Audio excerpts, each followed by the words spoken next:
Shri Venkateswara gold తాకట్టులో ఉన్న మీ బంగారాన్ని విడిపించి కొనబడును.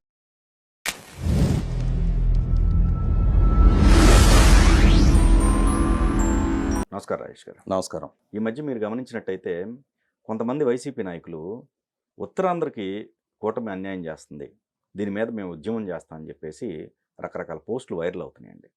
నిజంగా అదే జరుగుతుందా? అంటే ఈ మధ్యకాలంలో గడిచిన వారం కేంద్ర ప్రభుత్వం ద్వారా గజెట్ పబ్లికేషన్ జరిగిన విశాఖపట్నం రైల్వే జోన్ రాబోయే జూన్ 1 నుంచి ఫంక్షనింగ్లోకి రాబోతున్న విశాఖపట్నం రైల్వే జోన్ ప్రస్తావన ఎప్పుడైతే కేంద్ర ప్రభుత్వం నుంచి నోటిఫై అవుతూ గజెట్ విడుదలైందో వెంటనే చంద్రబాబు నాయుడు గారు రైల్వే జోన్ సాధించారు అని ఎక్కడ ఎన్డీఏ కూటమికి క్రెడిట్ ఆపాదన జరుగుద్దోనని చెప్పని చంద్రబాబు గారు ఏదో విశాఖపట్నం రైల్వే జోన్కి అన్యాయం చేసినట్టు, చంద్రబాబు గారు విశాఖపట్నం రైల్వే జోన్ని పూర్తి స్థాయిలో సాధించలేకపోయినట్టుగా ఆయన సాధించిన ఘనతని తక్కువ చేసి చూపించే ప్రయత్నం చేస్తూ ఉన్నారు.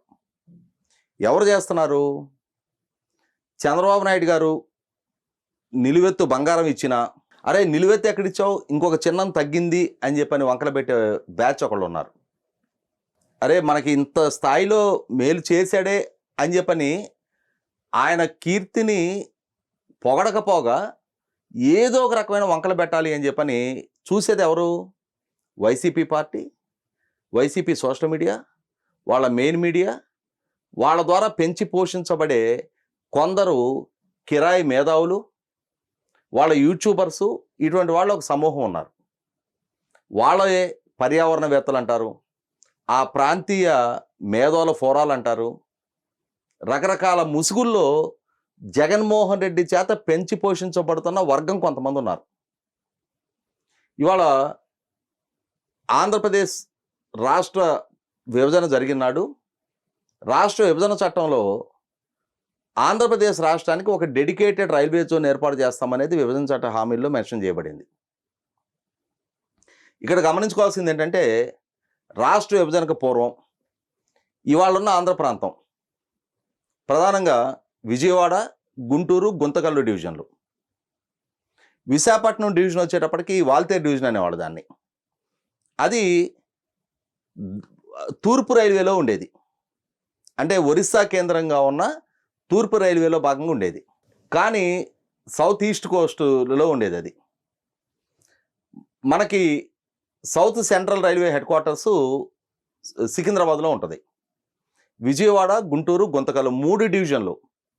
దీంట్లో కొంత ఇప్పుడున్న తెలంగాణ ప్రాంతానికి సంబంధించిన లైన్స్ ఉండేవి, అంటే గుంటూరు డివిజన్లో. అలాగే గుంతకల్లు డివిజన్లో ప్రస్తుతం కర్ణాటక ప్రాంతంలో ఉన్న రాయచూరు, వాడి లైన్స్ గుంతకల్లు డివిజన్లో ఉండేవి. అంటే రైల్వే అనేది దేశం యూనిట్గా ఉంటాయి. ఇవాళ పరిపాలనా సౌలభ్యం దృష్ట్యా ఈ జోన్స్ ఏర్పాటు జరిగినా కూడా రాష్ట్ర బౌండరీకి కన్ఫైన్ అయ్యి ఈ జోన్స్ ఉండవు. అలాగే మరి ఒరిస్సా కేంద్రంగా ఉన్న జోన్లో వాల్తేరు డివిజన్ మొత్తాన్ని, అంటే ఆంధ్ర ప్రాంతంలో ఉన్న ఉమ్మడి ఆంధ్రప్రదేశ్లో అయినా, ఇవాళ విభజిత ఆంధ్రప్రదేశ్లో అయినా, ఆంధ్ర ప్రాంతానికి సంబంధించిన వాల్తేరు డివిజన్ని మరి ఒరిస్సా కేంద్రంగా ఉన్న జోన్లో కలిపారుగా. అంటే అక్కడ వాళ్ళ పరిపాలనా సౌలభ్యం కోసం జోన్స్ చేయడం జరిగింది. కాకుండా ఏంటంటే, రాష్ట్ర విభజన జరుగుతున్న సందర్భంగా రాష్ట్రానికి కూడా గుర్తింపు, గౌరవం ఇస్తున్నాము అన్న సూచనగా మీకు కూడా ఒక జోన్ ఇస్తాము అని చెప్పని ప్రతిపాదించారు. 29 రాష్ట్రాల్లో కలిపి ఈ జోను ఏర్పాటు కాకముందు 17 జోన్లు ఉండేవి. ఈ జోన్ ఏర్పాటుతో 18వ జోన్ ఇది. ఈ 18వ జోను ఏర్పాటు జరిగినప్పుడు దీంట్లో ఇప్పుడు కొత్తగా అమరావతి ప్రాంతానికి ఏర్పాటవుతున్న లైన్ని, తెలంగాణ ప్రాంతం నుంచి ఉన్న లైన్ని విజయవాడ డివిజన్లో కలుపుతూ, తెలంగాణ ప్రాంతంలో ఉన్న విష్ణుపురం, అంటే జాన్పహాడ్ లైన్ అంటారు, అది జగ్గేపేట నుంచి విష్ణుపురం లైను, దాన్ని అది కూడా ఇంత, అంటే విష్ణుపురం నుంచి పగిడిపల్లి వరకు కూడా గుంటూరు డివిజన్లోనే ఉండేది. ఆ మొత్తాన్ని సౌత్ సెంట్రల్ రైల్వేలో కొనసాగిస్తూ, అలాగే కర్ణాటకలో రాయచూరు, వాడి అవి గుంతకల్లు డివిజన్లో ఉండేవి. వాటిని కర్ణాటకకి అంటే ఇప్పుడు సౌత్ సెంట్రల్ రైల్వేలో దాన్ని కొనసాగిస్తూ ఈ కొంత డివిజన్ల మధ్య విభజన, జోన్ల విభజన చేశారు. ఇక్కడ ప్రధానంగా 2019లో విశాఖపట్నం రైల్వే జోన్ ప్రకటన రావడం జరిగింది. ఈ పూర్వరంగాన్ని కూడా ఒకసారి మనం మాట్లాడుకోవాలి. 2014 రాష్ట్ర విభజన చట్టం జరిగినప్పుడు ఆంధ్రప్రదేశ్ రాష్ట్రానికి ఈ రైల్వే జోన్ ప్రతిపాదించారు. కానీ ఈ ప్రతిపాదన ఎన్డీఏలోనే భాగస్వామిగా ఉండి కేంద్రంలో రాష్ట్రంలో భారతీయ జనతా పార్టీ, తెలుగుదేశం కలిపి ప్రభుత్వాలు నిర్వహిస్తున్న సందర్భంలో రాష్ట్ర విభజన చట్ట హామీలు అమలు జరగటం లేదు అన్న కారణంగానే తెలుగుదేశం పార్టీ నాడు ఎన్డీఏతో విభేదించి కేంద్రంలో పదవులకు రాజీనామా చేసి బయటకు వచ్చారు. ఆ క్రమంలో కేంద్ర ప్రభుత్వం మీద అవిశ్వాస తీర్మానం ప్రవేశపెట్టబడింది తెలుగుదేశం పార్టీ చేత. అటువంటి సందర్భంలో 2019 ఎన్నికలకు ముందు ఫిబ్రవరి నెలలో నాడు రైల్వే శాఖ మంత్రి పీయూష్ గోయల్ గారి చేత విశాఖపట్నం కేంద్రంగా రైల్వే జోన్ ప్రకటన చేశారు.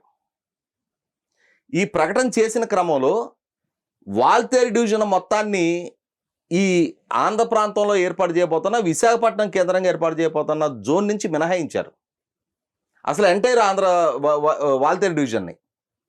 మరి 5 ఏళ్ళు జగన్మోహన్ రెడ్డి పరిపాలన చేశాడు. ఆ తర్వాత 2 నెలల్లోనే ఎన్నికలు జరిగినాయి.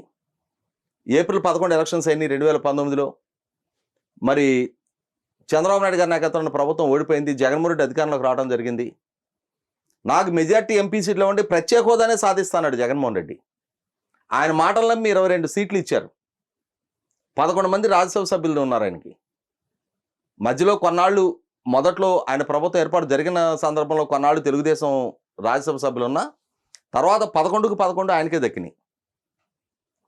మరి అటువంటప్పుడు 5 సంవత్సరాలు జగన్మోహన్ రెడ్డి పాలనా హయాంలో ఈ విశాఖపట్నం రైల్వే జోన్ ఎందుకు సాధించలా? రైల్వే జోన్ కార్యాలయ నిర్మాణం కోసం జగన్మోహన్ రెడ్డి ద్వారా కేటాయించిన భూమి వివాదాస్పద భూమి కేటాయింపు చేశాడు. కోర్టు డిస్ప్యూట్లో పడిపోయిన భూమి కేటాయింపు చేశాడు. దాంతో 5 సంవత్సరాల జగన్మోహన్ రెడ్డి పాలనా హయాంలో శంకుస్థాపన చేయడం కూడా సాధ్యం కాల. ఇది అప్పుడు హైలైట్ చేశారండి. మరి మాలాంటి వాళ్ళని చాలా సందర్భాల్లో మాట్లాడాం.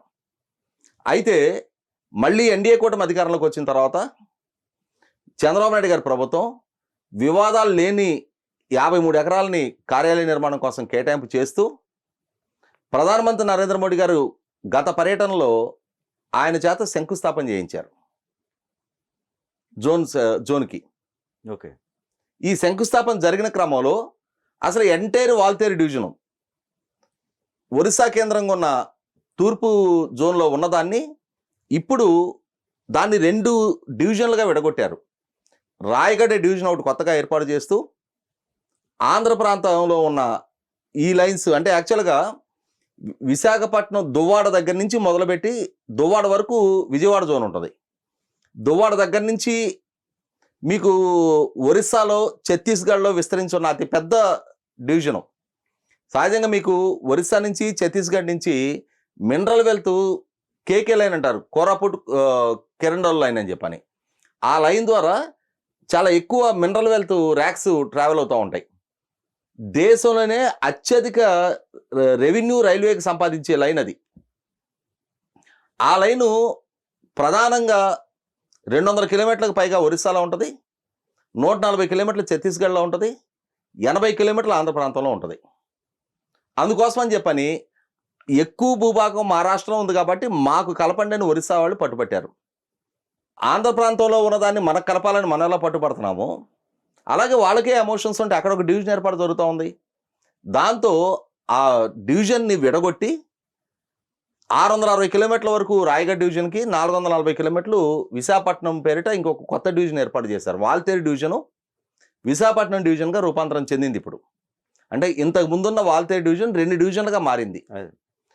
క్లియర్ కట్గా సరిహద్దులు డిమార్కేషన్ చేస్తూ ఇప్పుడు Visakhapatnam division, Vijayawada division, Guntur division, Guntakal division ఈ 4 డివిజన్లు కలిపి మరి దక్షిణ కోస్తా రైల్వే జోన్ అని చెప్పని సౌత్ కోస్ట్ రైల్వే జోన్ అని ఏర్పాటు చేశారు కొత్తగా. అది రేపు జూన్ 1వ తారీఖు నుంచి ఫంక్షన్ రాబోతుంది. విశాఖపట్నం కేంద్రంగా ఆ జోన్ పనిచేయబోతూ ఉంది. అంటే 5 ఏళ్ల జగన్మోహన్ రెడ్డి పరిపాలనా హయాంలో కనీస మాత్రపు కదలిక కూడా లేని జోను ఎన్డీఏ కూటమి చంద్రబాబు నాయుడు గారి నాయకత్వం అధికారంలోకి వచ్చిన తర్వాత కార్యాలయ నిర్మాణానికి శంకుస్థాపన చేయించారు. జోన్ ఇవాళ గజెట్ విడుదలైంది. ఇంకొక అంశం ఏంటి, ఈ లైను ఒరిస్సాకి వెళ్ళటం మూలన, రాయగఢ్ డివిజన్కి వెళ్ళటం మూలన ఆంధ్ర రాష్ట్రానికి రావాల్సిన ఆదాయం కోల్పోతున్నారు, విశాఖపట్నానికి రావాల్సిన ఆదాయం కోల్పోతున్నారు. ఇది ఉత్తరాంధ్ర హక్కులకు భంగం అని చెప్పని విమర్శలు ఎక్కువ పెడతా ఉన్నారు. అసలు రైల్వే ఎక్కడున్నా అది కేంద్ర ప్రభుత్వానికి ఆదాయం సమకూరుతుంది. అసలు ఆంధ్రప్రదేశ్కి ₹1 ఆదాయం రాదు. ఏ ఆదాయం వస్తుంది? ఈ అంటే ఏ మెటీరియల్ అయితే ఎక్స్పోర్ట్ అవుతూ ఉంటుందో దాని మీద GST వస్తుంది. అంతే తప్పితే రైల్వే ద్వారా రవాణా అయ్యే ఫ్రైట్ ఛార్జెస్ రైల్వేకి వెళ్తాయి. రైల్వే కేంద్ర ప్రభుత్వం కింద ఉంటుంది.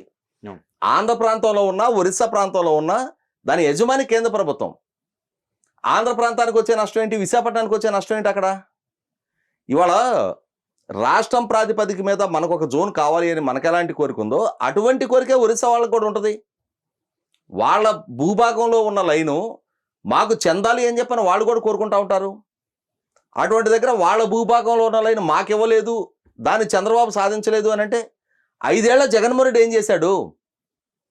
అసలు అతని పాలనా హయాంలో 2014లో రాష్ట్ర విభజన చట్టం అమల్లోకి వస్తే 2019 నుంచి 24 మధ్యకాలంలో 2019 అతను పరిపాలనా బాధ్యతలు చేపట్టక ముందే కేంద్ర ప్రభుత్వం ద్వారా చంద్రబాబు నాయుడు గారి ప్రభుత్వం ప్రకటన ఇప్పించగలిగింది. ఆ ప్రకటన గ్రౌండింగ్ చేయించడంలో ఎందుకు ఫెయిల్ అయ్యావు? 22 మంది లోక్సభ సభ్యులు ఉన్నారు, 11 మంది రాజ్యసభ సభ్యులు ఉన్నారు. ప్రత్యేక హోదా సాధిస్తానన్నావు, నువ్వు ప్రత్యేక హోదా ఎటు సాధించలేకపోయావు. కనీసం రైల్వే జోన్ కాలైనా సాకారం చేసి ఉండాల్సిందిగా. చేయలేని నువ్వు ఈరోజు వచ్చి ఇవాళ సాధించిన చంద్రబాబు నాయుడు గారికి వంకలు పెట్టడం, దాన్ని ఒక ఇష్యూగా, అదేదో ఉత్తరాంధ్ర ప్రాంతానికి రైల్వే జోన్ అనేది రాష్ట్రానికి సంబంధించింది, ఉత్తరాంధ్ర ప్రాంతానికి సంబంధించిన అంశం కాదది. అవును. అసలు దశాబ్దాల తరబడి వాల్తేరు డివిజను ఇటు సౌత్ సెంట్రల్ అంటే సికింద్రాబాద్ కేంద్రంగా, ఉమ్మడి రాష్ట్రంలో సికింద్రాబాద్ కేంద్రంగా ఉన్న జోన్లో కాకుండా మరి తూర్పు జోన్లో ఉన్నప్పుడు ఏం మాట్లాడారు మీరంతా? అంటే ఇవాళ తెలుగు ప్రాంతంలో ఉన్న జోన్లో కాకుండా ఒరిస్సా ప్రాంతంలో ఉన్న జోన్లో మేము కలిసి అంతర్భాగంగా ఉంటాం ఏంటని చెప్పని ఆ రోజు ఆక్షేపణ వ్యక్తం చేయలేదే. ఇవాళ పలాస దగ్గర నుంచి మొదలుపెట్టి ఆంధ్ర ప్రాంత పరిధిలో ఉన్న ఈ లైన్స్ మొత్తాన్ని విశాఖపట్నం డివిజన్లోకి అనుసంధానం చేస్తూ ఆంధ్ర ప్రాంతానికి ఒక డెడికేటెడ్ డివిజన్ విశాఖపట్నం డివిజన్గా ఏర్పాటు చేస్తూ దాన్ని రాష్ట్రానికి కన్ఫైన్ అయి ఉన్న విశాఖపట్నం జోన్లో అంతర్భాగంగా చేశారు. అంటే అంతకు ముందు లేని దాన్ని ఇప్పుడు సాధించారు. తూర్పు జోన్లో ఉన్న వాల్తేరు డివిజన్ని ఇవాళ ఆంధ్ర ప్రాంత పరిధిలోకి తీసుకొస్తూ విశాఖపట్నం కేంద్రంగా ఒక కొత్త జోన్ కూడా సాధించి ఫంక్షన్లోకి తీసుకొస్తా ఉన్నారు. దానికి భూ కేటాయింపు చేశారు, ప్రధానమంత్రి గారు శంకుస్థాపన చేశారు. ఇంకొక సంవత్సరం 2 ఏళ్లలో అసలు సిసల ఒరిజినల్ కార్యాలయాలు కూడా నిర్మాణాలు జరుగుతాయి. అప్పటి వరకు VMRDA భవనాల్లో తాత్కాలికంగా కార్యాలయం నిర్వహణ జరగబోతా ఉంది. మొత్తం ఈ జోన్ పరిధిలో సుమారుగా 17,000 మంది ఉద్యోగస్తులు రాబోతూ ఉన్నారు. రేపు అక్కడ ఒక ఎకనామిక్ యాక్టివిటీ చోటు చేసుకోవడానికి ఆస్కారం ఉంటుంది. రేపటి నుంచి అక్కడ ఆ జోన్ ఫంక్షనింగ్ ద్వారా ప్రత్యక్ష పరోక్ష ఉపాధి దక్కడానికి ఆస్కారం ఉంటుంది. ఒక అభివృద్ధి కళ్ళ ముందు కనిపిస్తూ ఉంటే కేంద్ర ప్రభుత్వం నుంచి అపరిష్కృతంగా ఉండిపోయిన డిమాండ్ని సాకారం చేసి కళ్ళ ముందు కనిపిస్తూ ఉంటే చంద్రబాబు నాయుడు గారిని పొగడటానికి మీకు మనసు రాకపోయింది. ఈ కువిమర్శలు చేయటం ఏంటి అంటే ఏదో ఒక రకంగా కోడిగుడ్డు మీద ఏకలు బీకినట్టుగా మోకాలకి బోడిగుండికి ముడిపెట్టి ఏదో రకమైన విమర్శలు చేయటమే జయంగా పనిచేస్తూ ఉన్నా ఇటువంటి వ్యక్తులు శక్తుల్ని ప్రజలు కూడా నిశ్చితంగా గమనించాలి. ఖచ్చితంగా రాష్ట్ర హితం కోరి పనిచేస్తున్నది ఎవరు? తమ అసమర్థత కారణంగా ఏమీ సాధించలేకపోగా ఈరోజు సాధించిన వాళ్ళ వంక వేలెత్తి చూపుతున్నది ఎవరు అనేది ప్రజలు కూడా క్లియర్గా అర్థం చేసుకోవాల్సిన అవసరం అయితే ఉంది.